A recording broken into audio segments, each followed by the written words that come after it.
leib, resto ja aed. Sellise koha, kus tegelikult ka nende jaoks on oma tähendus leival.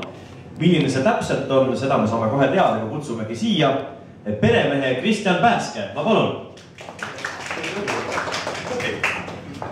Suur aitäh kõigepealt Leiburile sellist toredat üritust meie juures korraldamast, et mina olen Kristjan ja selle ma just peremeestest ja võib-olla ütlen lihtsalt kahe sõnaga, mis meie jaoks leib oluline on, kuna siin täna on otseselt leivaüritusega tegu, et meie jaoks tegelikult leib on toidu hing.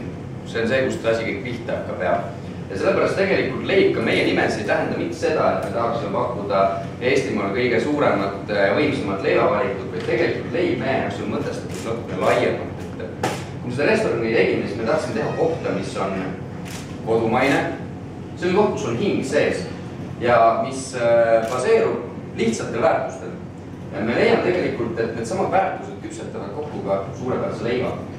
Ja see ongi meie jaoks pigem nagu sümbolite ja väärtuste kogum, see hea ja kodumaine leib. Hästi hea meel on näha siin 8 Eesti tänaseti parimat leiba.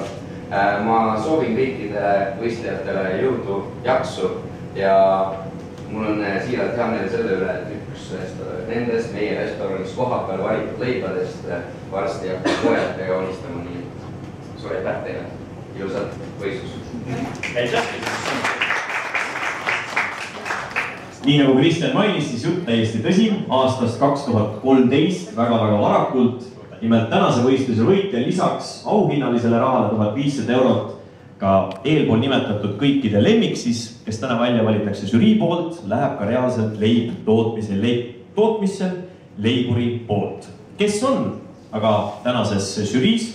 Seda räägime juba mõne hetke pärast küll, aga mul on hea meel kutsuda siia juba 2 daami leiburist, õigemini esialgu küll 1 daam, aga siis ka teine daam, kes tegelikult teavad leivast, leiva hingest, leiva tegemisest ja sellest oi-oi kui palju.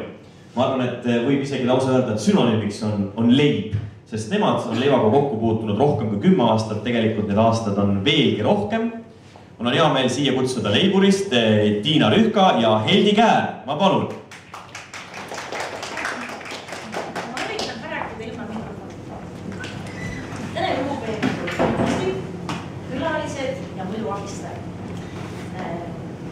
Leib on meil tänase ürituse ühine nimetaja.